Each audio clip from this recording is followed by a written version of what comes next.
Hello, my name is Grady Owens, and I'm currently in Socorro, New Mexico, the site of today's very special episode of the Wild West.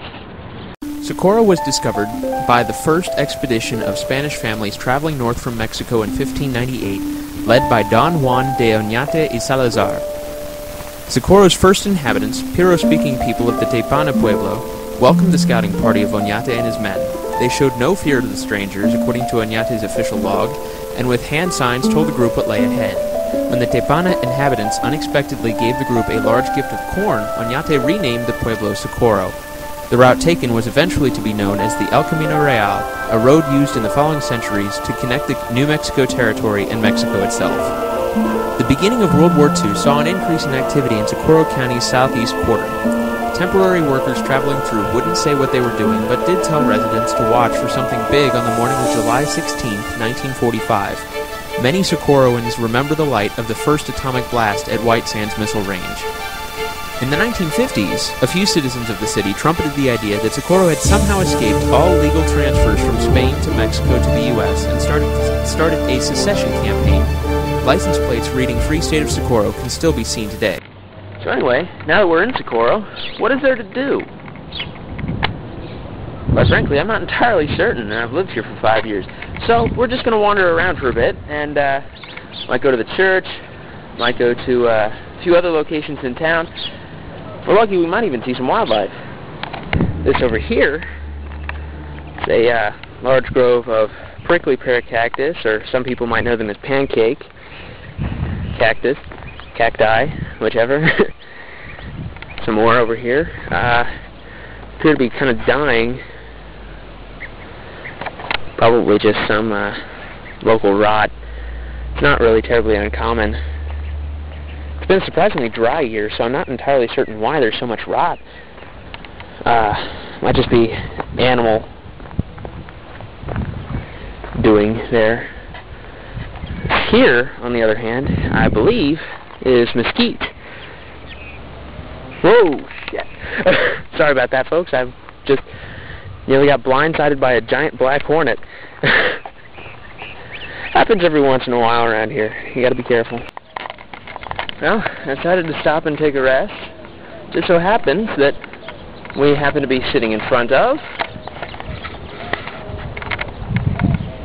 the San Miguel Mission. According to legend, the San Miguel Mission was founded in 1598 under the name Nuestra Señora de Perpetua Socorro, the same name the town was given by its Spanish discoverers.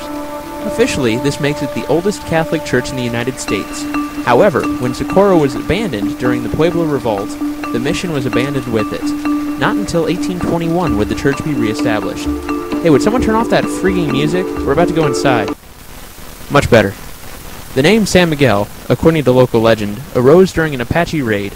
It is said that as the town was sacked, an angel appeared and drove the invaders away. After that, the church was named after Saint Michael, the archangel supposedly responsible.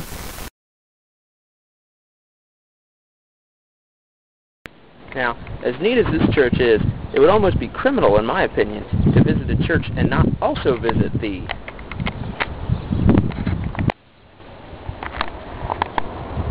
cemetery. This is the San Miguel Catholic Cemetery, and I'm trying to keep my voice down because I don't want to be disrespectful. Yes, this is a specifically Catholic cemetery. There is a specifically Protestant cemetery somewhere in town, but I don't know where it is. For everybody else, there's a hole in the ground. Sorry, that was rude of me. Anyway, I find cemeteries to be particularly fascinating because they give you an idea of the culture of the area better than pretty much anything else can. I mean, just the layout here is so vastly different from what I myself am used to, being from back east, as they would call it around here. Pretty much, my experience in cemeteries out here in New Mexico is, if you can afford to be buried, you're buried pretty much wherever they can place you. So cemeteries are rather tightly crowded. And as a result, this is what it looks like. Really, it's kind of a neat look, though, in my opinion. Trying very hard not to be disrespectful here, but came across a lizard in the middle of the cemetery. You can see it.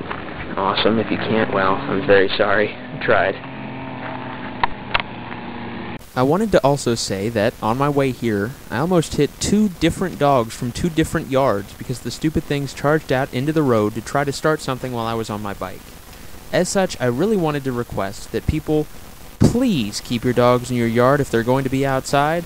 I dislike seeing Rover roadkill because the dumb mutt didn't realize it couldn't win a fight with an SUV.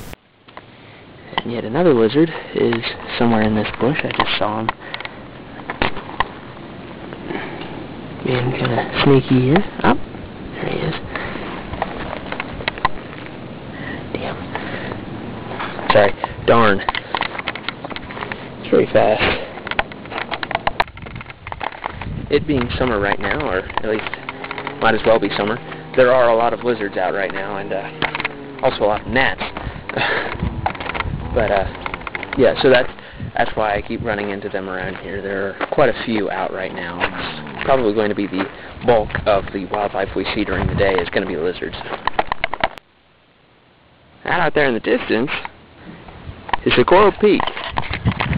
It's also known as M Mountain because on top of the mountain there's a giant M. The M stands for Miners, the official mascot of New Mexico Tech.